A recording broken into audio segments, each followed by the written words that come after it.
Domain name investors and entrepreneurs come on the Domain Sherpa Show every week to share their success stories, tips, and techniques, as well as their hurdles and their setbacks. Recently, we've received a ton of interest from our audience to catch back up with some of the past entrepreneurs. So we invited Domain Sherpa number 3 back on the show today for an update on his geo-based directory business called ZipSmart.com and how it's fared since our original air date 2 years ago. Stay tuned. 3 messages before today's show. First, if you're a domain name investor, don't you have unique legal needs that require domain name technical know-how and industry experience? That's why you need David Westlow of Wiley Ryan. Go search for David Westlow on Domain Sherpa, watch his interviews, and you can see for yourself that he is intelligent and articulate, can help you with buy-sell agreements, deal with website content issues and UDRP actions, and can even help you write your website terms and conditions. David Westlow is the lawyer to call for all your internet and intellectual property needs. See for yourself at newmediaip.com. Second, when you have questions about domain names, where should you go to ask them? The answer is dnforum.com. Not only is DN Forum the largest domain name forum in the world, but it's the best. You can learn about domain names in the industry, buy and sell domain names, talk about domain name news, and meet other domainers just like yourself. Register for a free DN Forum account and begin advancing your skills and knowledge today. And when you do sign up, send me a friend request so we can connect. My ID is Domain Sherpa. Finally, whenever I'm thinking of buying or selling a domain name, the very first place I go is estibot.com. Their service provides quick and comprehensive information about the valuation and the critical factors that you need to know about, like other extensions that are reserved, recent sales, search volume, and cost per click rates on search engines. And if you haven't tried their lead generator service for domains you want to sell, you're missing one of the most powerful tools around.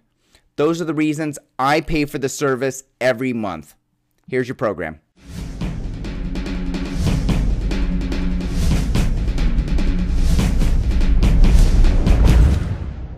Hey everyone, my name is Michael Seiger and I'm the publisher of DomainSherpa.com, the website where you come to learn how to become a successful domain name entrepreneur and investor directly from the experts.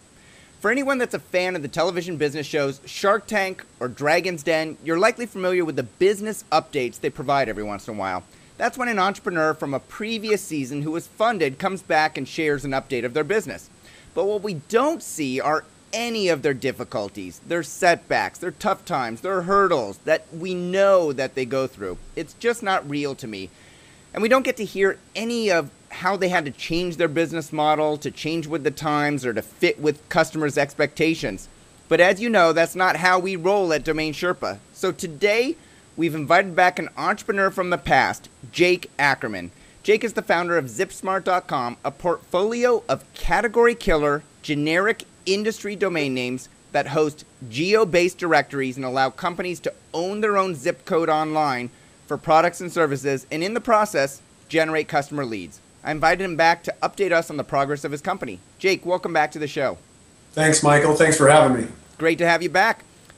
And I should point out that Jake and I tried to do this interview last week, and we got about 20 minutes into it, and then all technology decided to work against us. So I want to thank Jake right off the bat for coming back, for redoing part of the interview, and for joining us and making sure that we get an update of his business. So Jake, I can't believe it's been 2 years since you last came on the show. It just seems like it was a couple of months ago. Yeah, it really, time flies for sure. And you know, I'm the kind of business person that likes business models that are relatively simple to understand. You know, I think the greatest business models in the world are simple, like Google. We show great results for search engine results when you type in a query, and then we place a bunch of ads around it. It's a simple business model, and that's what drives 90% of their revenue. Your business model was pretty simple back in 2011. In my intro, I read a lot of it used a lot of descriptive terms, geo-based, directory, yada yada. For somebody that's uninitiated, it may seem a little bit more difficult to understand. But if I boil it down, you buy great domain names like furnacerepair.com, and then you buy a directory of companies serving that industry in all 50 United States. You take that, you put it on your website, you optimize your website for pages in long tail search traffic. You drive traffic to those pages, which then call up these companies around the United States to look for their services. You hire a sales force to call those people also in major metropolitan areas, and then you sell them zip code sponsorships at the top of the page for $20 to $50 per zip code. Is that did I oversimplify it, or is that basically the business? No, definitely. In 2010 and 2011, that was definitely the business model that we felt like was a home run and we were excited about. In fact, we went out and we patented it. So that's definitely what our model was, and it has changed a little bit, but that's still kind of the concept we're passionate about. Awesome. So let me give a quick update then of that order of events as I know it, and then maybe you can clarify. So if the audience hasn't watched your original show yet, and they should, they can go on the right-hand side of the screen. There's a box with all 100-plus interviews that I've done so far over the past couple of years, and scrolled way to the bottom, you're number 3. You launched ZipSmart.com in February 2010. You presented at the Domain Fest Pitch Fest competition in February 2011. That's where I met you. You came on Domain Sherpa to tell your story in March 2011. So it's been almost 2 years since that date. How has the business changed in the past 2 years? You know, it's changed a lot, frankly. The advertiser, who is the service provider in any area, has been forced to deal with Google. They've been forced to be proactive. If they're not visible on Google, they're basically invisible in their marketplace. Mm-hmm. People are searching on their phones, people are searching online, people are searching, on their tablets, and if they're not showing up on Google, they're basically not showing up in their marketplace. And so, without question, that combined with things like Living Social, Groupon, Yelp, and the like, really, if they're not showing up on the internet, they're not showing up at all, and that has changed. That's given Google a lot of power over who is successful. Mm-hmm.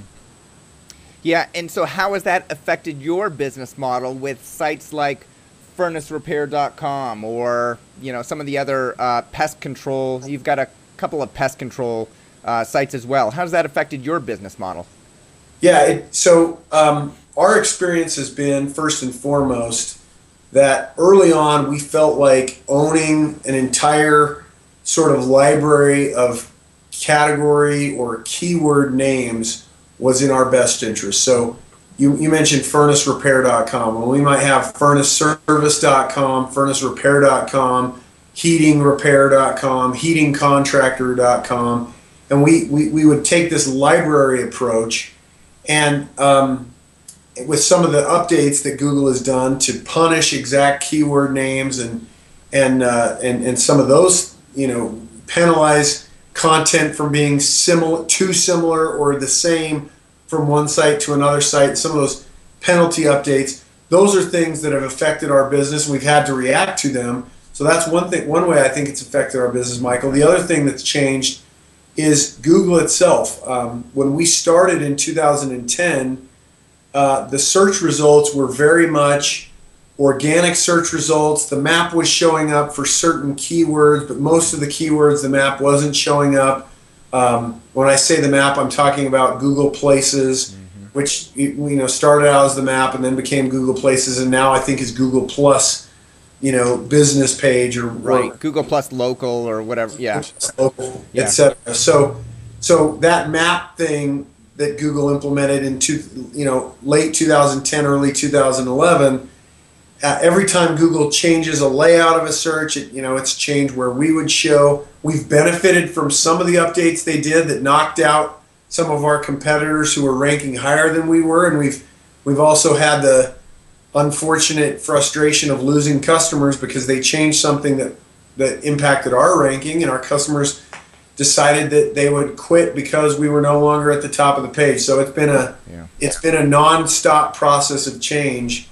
and I definitely have some conclusions that we've drawn internally as a result of those. Yeah. So in 2011, you were growing in 2011. You said your run rate was targeting $500,000. Your goal was to hit $1 million in revenue in 2011 based on your growth.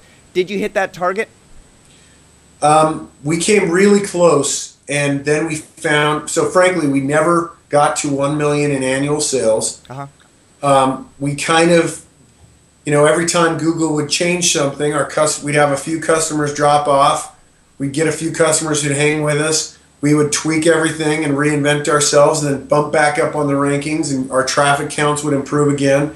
We'd add new customers again, and we found that we just sort of fell into a cyclical process of trying to stay ranking and keep our customers, and so I think as long as we were employing the full-time sales force, and as long as we were 100% focused on that model, we were able to achieve annual sales of close to I would say under $1 million, just under $1 million in sales, and just kind of cycle those dollars as add new and lose some. And how are you doing today? How's your 2013 looking?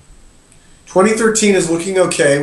We made a decision to change our business model a little bit, and so 2013 is still, we're still bringing in revenue, and we have some very loyal customers who've partnered with us kind of more for the long haul, and like some of the changes that we're making. But we're trying to sort of Google-proof our business, frankly, Michael. That's one of our things internally that we talk about, is how do we make this Google-proof? Yeah. And you've been very open with me in the past with respect to your run rate and revenue generated. Are you willing to say what your current run rate is at ZipSmart?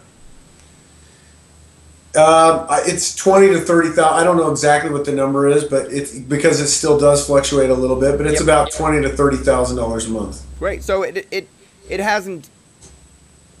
So you've been affected by the Google rankings, which have knocked your many different websites out of the #1 place for the large category words, which may have driven a lot of traffic. But you're still ranked for long term, it sounds like, and you're still generating leads every day for customers, and you still have some customers that you work with on a regular basis, and you're generating 200, 300 plus thousand per year on ZipSmart. That's true. Okay. Yep. And you're working forward to Google-proof your business, which I want to learn more about, because I think pretty much everybody wants to Google-proof their business. So let's chat about that. You said that in the interview that happened just before yours, so if people want to go back and watch it, I had Chad Fisher on from another Seattleite who's an SEO veteran who is running a website called wordsforless.com, and how he develops content to try and not Google-proof it, but as Google moves towards good content and finding websites that have good content or great content that people will want to link to, that they should rank well at the top of search engines. We're seeing a lot of the backlash still from Google Panda update that took place. So if anybody wants to go watch the last interview and understand the progression of Google from Panda to Penguin and why those were implemented and what's doing, they can go watch those. So I don't want to rehash a lot of this, but it sounds like a lot of your businesses have changed. Back when I interviewed you last time, I can't remember exactly how many domains you had. I think you said you had 1,400. Is that correct? Yes. And do you roughly have the same amount of domains today? No, we have divested ourselves of about 400 or 500 names. Okay, so you're down to 1,000 or 900 domains? Yeah, I'd say about 800 or 900 names. And are you still focused on category killer domain names that define an industry like furnace repair? Well, without tipping my showing my cards too much, we're very much focused on names that are brandable. And when we talk about Google proofing our business, I think the interview that you referenced, which I would definitely encourage all of your Domain Sherpa fans to go view as well. But the interview that you referenced talks about really, I think, a similar idea that we had early on, Michael, which was, let's find out what Google wants us to do, and let's do more of that. And it's certainly never been a bad thing to create relevant content, but whether it's creating a bunch of backlinks, which was 3 years ago, or whether it's, adding a Google Plus page and getting a bunch of people to like your stuff, which is maybe more what's happening now, or, the reviews on Google Local, or, some of those things that people do to game the system, we've sort of taken a step back as a company and said, we want to be the authors of our own destiny, and we still love good domain names, and good domain names are names that describe what they are. So when I tell somebody that I operate furnacerepair.com, people think, oh, well, if I need my furnace repaired, I'm going there. So, that's a good domain name, and if that's what you do, it's also very brandable. A name like maybe heatingservice.com might be less brandable, and so we are taking a look at those names as how do we still take advantage of the fact that we have some of those names, or how many of those names should we get rid of either through an auction or literally in some cases just allowing those names to drop off. Contact me if you want to buy some of those names on the cheap. No, I'm just kidding. But we're looking at what do we do internally to create more of a brand and really partner with our advertisers in the marketplace so that it's not just pay for the lead, but really pay for a partnership that lasts beyond. Effectively, what we've done is we're transitioning our company away from being, we have tons of traffic because we're ranked on page 1 of Google, so pay us, and moving our company back into being kind of a brick and mortar company that represents brands and does the marketing and helps our customers do the marketing. And, those are some of the things that we're doing a little bit different. Okay, well, that makes sense. So you're moving away from thousands of domain names and pumping out websites that maybe just directories that rehash your database and slice them and dice them and present them in different ways, to more of better domain names that may be keyword rich and maybe define an industry, but you're going to create a brand. You're going to create a real business out of it. And is furnace repair like one that sticks out in your mind as, yes, we're leading with that one? No, it isn't. In fact, we're very focused on heatingandair.com. So we looked at the industry that's a good example. We looked at that entire industry, and at one time we had as many as 150 or 200 different domain names that we were sort of, building web directories for, all on a common platform, and as you mentioned, slicing and dicing them so that each different name or site might look a little different, but it was all basically the same thing. And we've transitioned now our clients in that industry away from 60 or 70 or 100 directories that are all unique keywords but basically the same directory. We've transitioned those to a national brand footprint we call heatingandair.com. Great.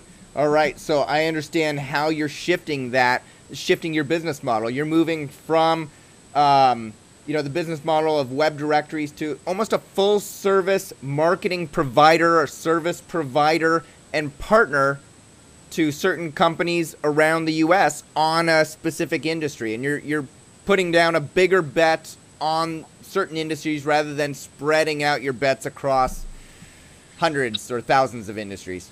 Exactly. And I think that our focus, as I mentioned before, is as we try to Google proof our business, we want, if I can buy traffic from Google that serves the same purpose on behalf of my clients, that accomplishes the same thing I was trying to do organically before in less time, serves my customers better, and they're willing, at the end of the day, my customers are willing to pay for value. They want value, they want leads, and we're trying to build a brand. We're trying to partner with them to build branding and engagement with their customers. So we've become, I think, if you asked what were we before we were probably a directory and internet marketing company. We were a lead generation and internet marketing company. And I think now we're a branding company, and we are a customer engaging company. We're a branding and marketing company that creates awareness for the customers who work with us. And at the end of the day,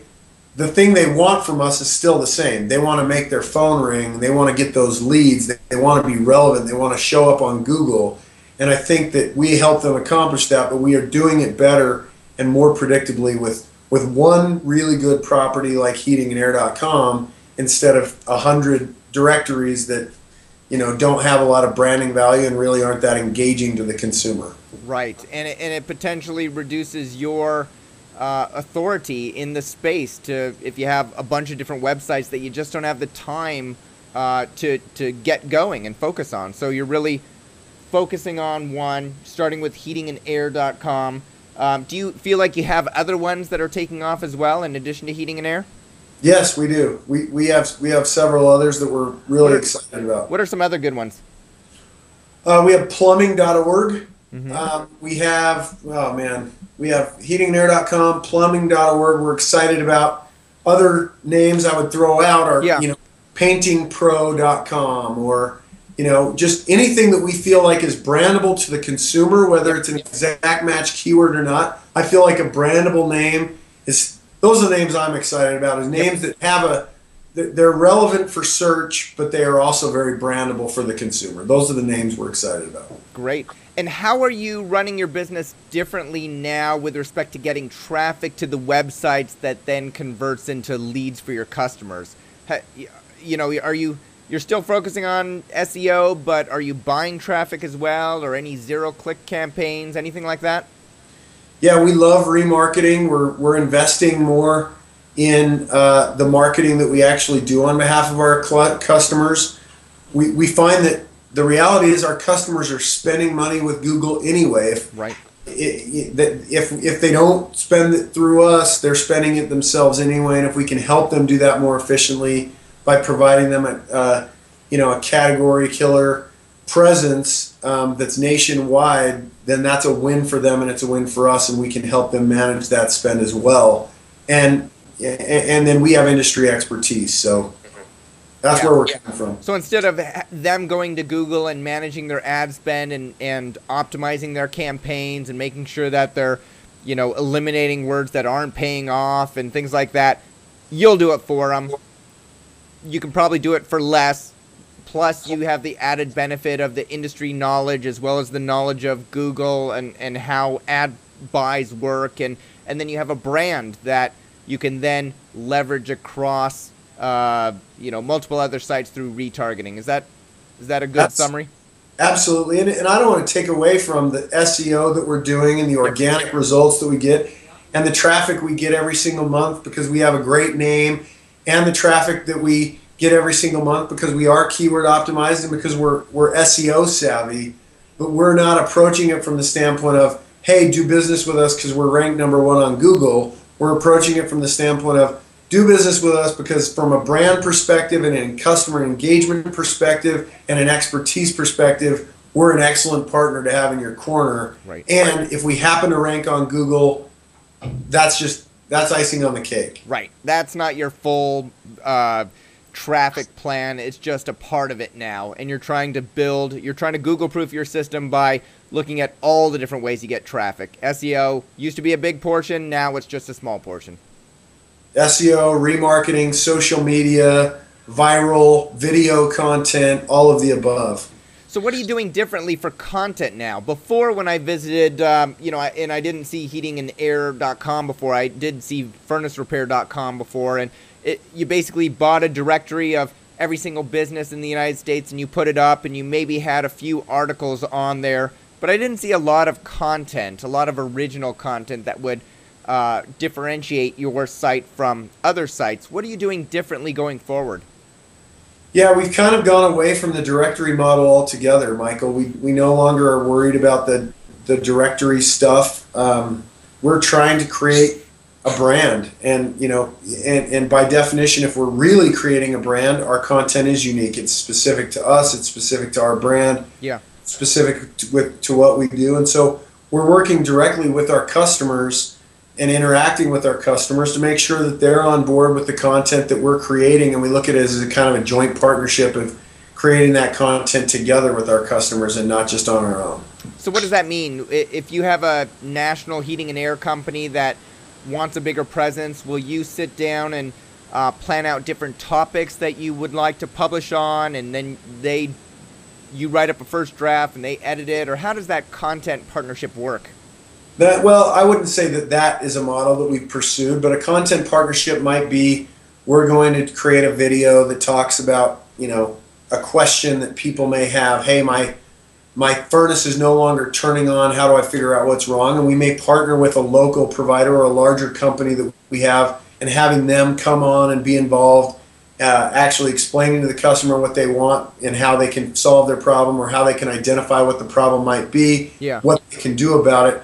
And then we kind of become the author of the content, but we partner with them and feature that local provider in our content that's going to be visibly nationally as well, along with getting feedback from them on the things that are the most relevant. What questions are their customers asking, and what are their customers looking for? Something as simple as an on-time guarantee for a heating and air guy, or in the case of a painting company, a checklist of guidelines that need to be followed when when a contractor shows up to a customer's house, and working with them so that we know that our provider that we do business with in Denver is following the same steps and guidelines that someone who does business with them in Atlanta. So those are some of the things. Really, creating a community as well as, it's all sort of cliche stuff, but it's stuff that we're definitely is on the forefront of what we're trying to accomplish. Yeah, no, that's good content. Especially if I have a problem with my furnace light not turning on, and I can go do a search and find that content that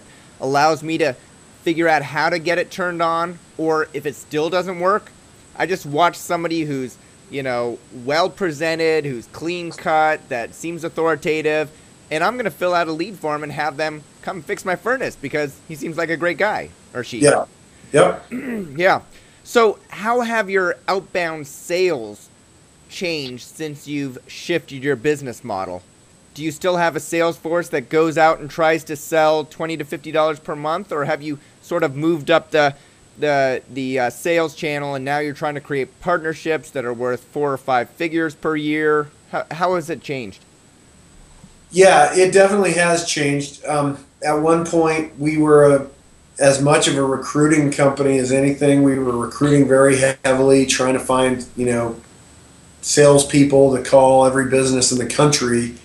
And we've gone away from that model, and we've gone more toward the model of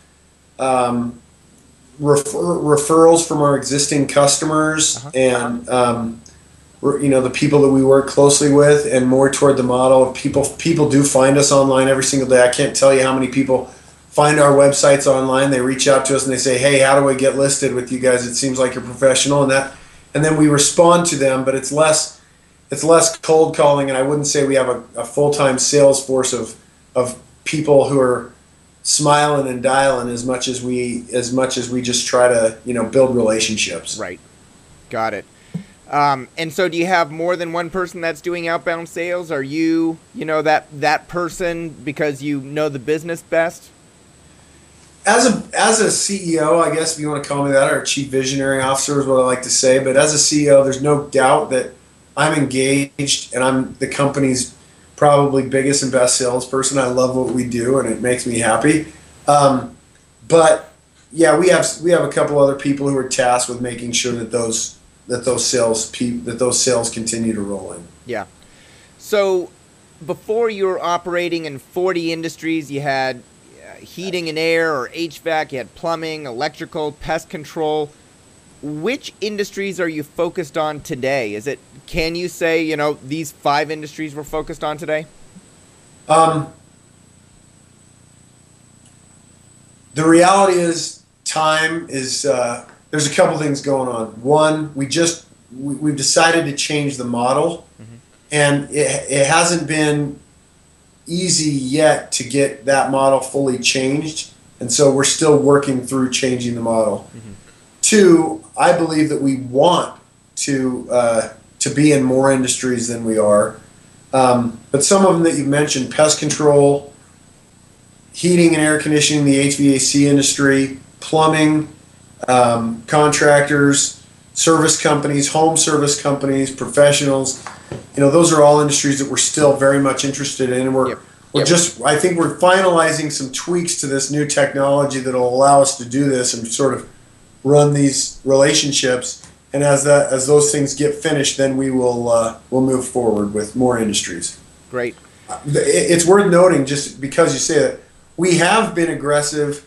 While we haven't been as aggressive as we needed to be in launching new industries, we have been aggressively buying better names. So we've been getting rid of some of the longer tail names. I would say I'm up 30 names from where I was before, and those 30 names are all stronger, and I'm probably down 400 to 500 in names that I think we sort of just either let go or sold at a very reasonable rate. Yeah. Can you give me an example of one where you let go of, a couple of domain names that stick out in your mind as not so good, and you picked up a better domain name? I don't always love talking about the specifics, so heating and air is going to be an easy. Well, we sold localroofer.com. Okay. I don't know what's been done with that one, but heating and air is an easy one because we've been kicking it around. Yeah. And we transferred from, as I mentioned before, airconditioningrepair.net to heatingandair.com. So we bought heatingandair.com as an example of a name that we acquired, and an example of a name that we let go would have been maybe serviceheating.com or something like that. Yeah, that makes sense. And I think a lot of people who are new entrepreneurs may watch this show first, Jake, and say, well, why didn't you just go after heatingandair.com to begin with? It's a great question, and I would tell any of them out there, if I had it to do over again, I would buy the bigger name first. And, a good friend of mine in the domaining industry, who I love to give lots of props because he's a great guy, and give him a shout out. I think I know who you're talking about. He's a great person, and anyone who knows him is lucky to know him. Paige Howe. Paige and I, Paige used to say, you haven't started in the domaining industry until you've spent, 30 grand on names you shouldn't have bought or something like that. And he's full of these wonderful sound bites. You haven't started in the domain industry until you spent 30 grand on names you shouldn't have bought. And I really think that there's a little bit of truth to that. You see one and you're like, okay, I'm going to go big, and you buy one for, $3,000 that 2 years later you realize wasn't worth $100. And on the flip side, you buy a couple of names for $100 or for reg fees, and 2-3 years later you're like, man, I'm so glad I bought those names because they're really worth something. So, it's tough, but I would definitely say, if you can get a good name, you're better off. My experience is I would rather have one really good name and focus on it and build it than have 100 names that I'm either parking. No offense to any of the parking companies, but 100 names that I'm parking, or even if I'm creating my own parking platform. We've gone away from anything that even resembles our own parking platform. Yeah. And we're really focused on one solid footprint per industry. Yeah, it's good advice, and I think for newcomers it's hard to figure it out because $3,000 seems like a heck of a lot of money, and only until you're generating some money and you look at that and you say, well, now it seems like a good deal, you almost become desensitized, or you're oversensitized to how much good domain names cost when you come from outside the industry and you've never looked at pricing and you've never looked at valuations and what sells on a regular basis on dnjournal.com. So I completely get where you're coming from. And then oftentimes you may say, I want to get into heating and HVAC or heating and air conditioning because, my family's worked in it for years and I get it. But you don't know what domain name is better until you've started to work in the industry and you've played around on the web for quite a while and you've reached out to some people and asked them if the domain name is, available for sale. And everybody always has overinflated expectations of what they should sell it for, and sometimes it takes a while to negotiate a price. So there's a lot of factors that come into play there. Along with that, Michael, I think it's worth noting, and because we've been sort of picking on this heating and air theme, if you Google how many people search every month for heating and air, it's far smaller than how many people search every month for air conditioning repair. A lot more people search every month for air conditioning repair than search for heating and air.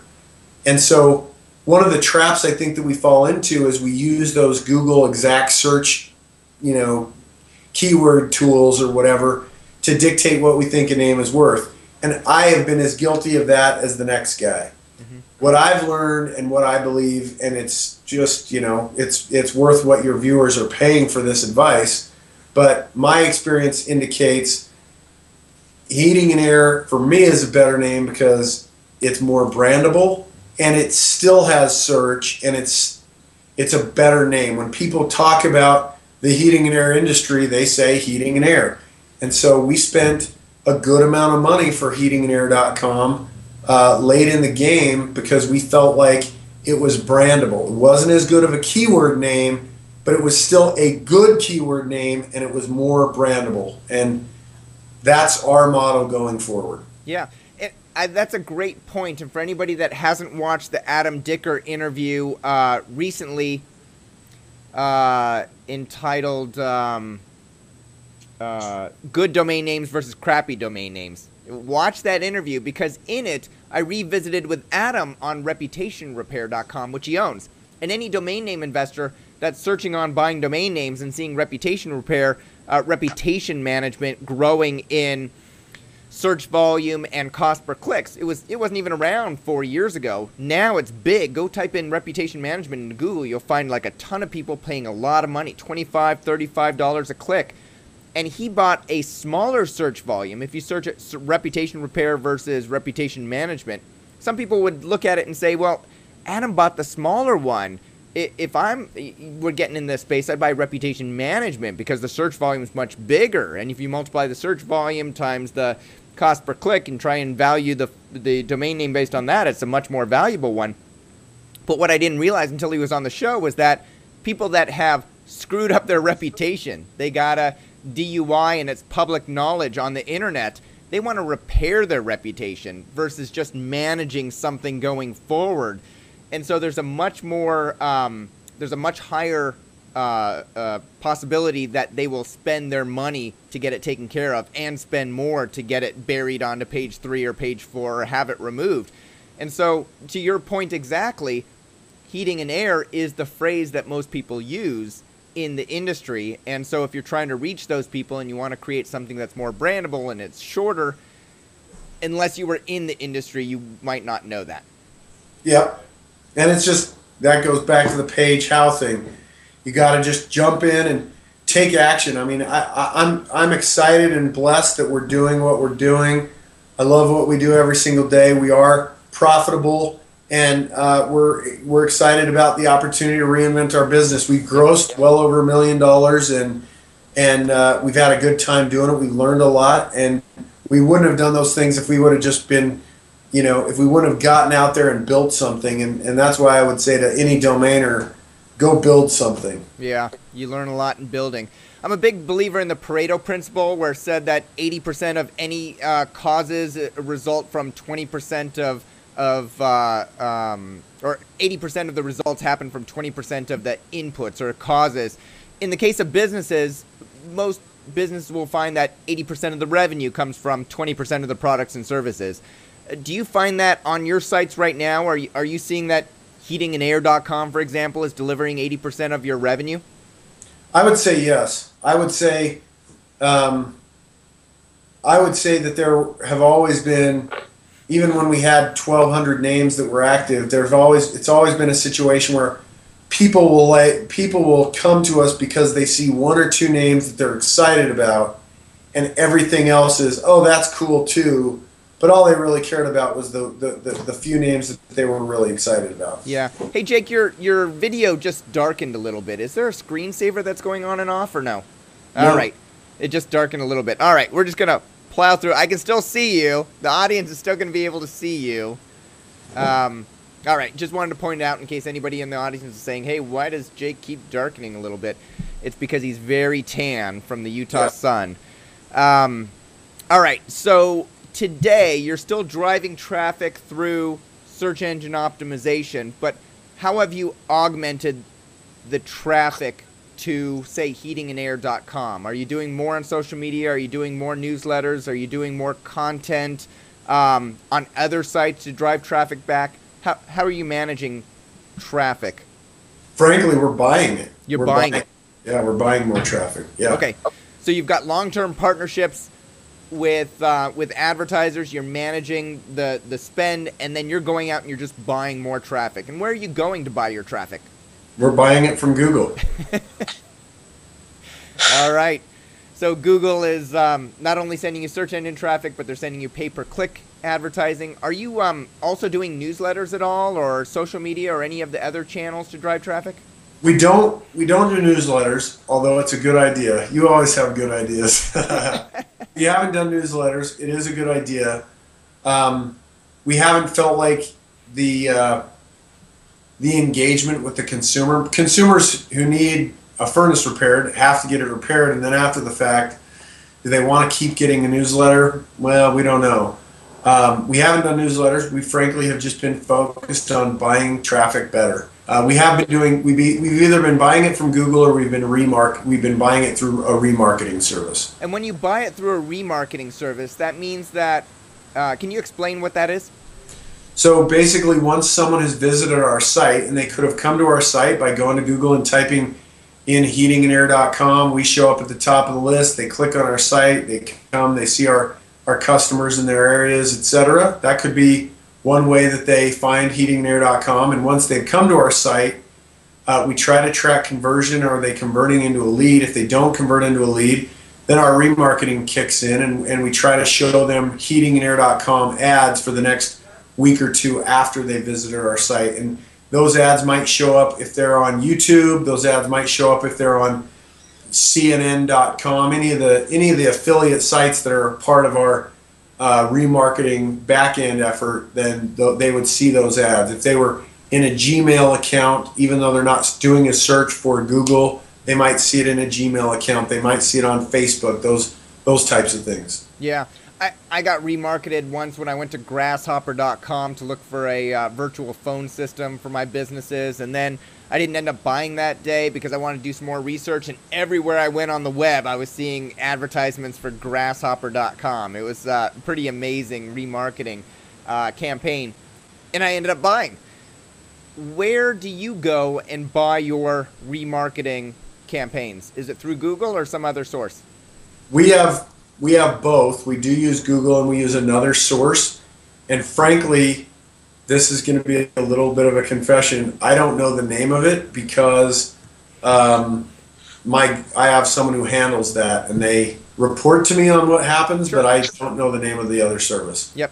I'm sorry. If I did, I would tell you, but I don't. No worries. If people want to know that badly which other service you're using, they can ask you in a question underneath this video and say, hey, Jake, what's the other service? We'll leave it to them. If they don't want to know, then nobody will ask you that question. Perfect. All right. So last time we spoke, Jake, you had mentioned that you were still running forward with ZipSmart.com. It was still, clearly it's still an operating business. You're shifting with the times to face the Google updates, and you're shifting your business model to provide more value to your users and make sure that you're continue to get traffic and drive that traffic to your customers as leads and as the phone ringing. But you've also got another enterprise that you've started up recently. Do you want to talk a little bit about that? I found it interesting. Okay, we can. We can. Do you not want to talk about that? Do you want to come back as another show and talk about that when you're ready? Yeah, I'd rather come back. I mean, all right, we'll come back on that. We'll get you back another day. I wasn't sure if you wanted to just brush on it and provide that, or we can definitely talk. But that's why I never throw anything out, because I'm like, hey, Jake, tell us about the new business that's turning out, blah, blah, blah. And Mike, I thought we weren't going to discuss that. Yeah, no, I appreciate it. So as a company, and what I'm personally focused on, I will tell you is I want consumer engagement. I want direct interaction. I want consumer engagement. And as I look at the factors in the marketplace.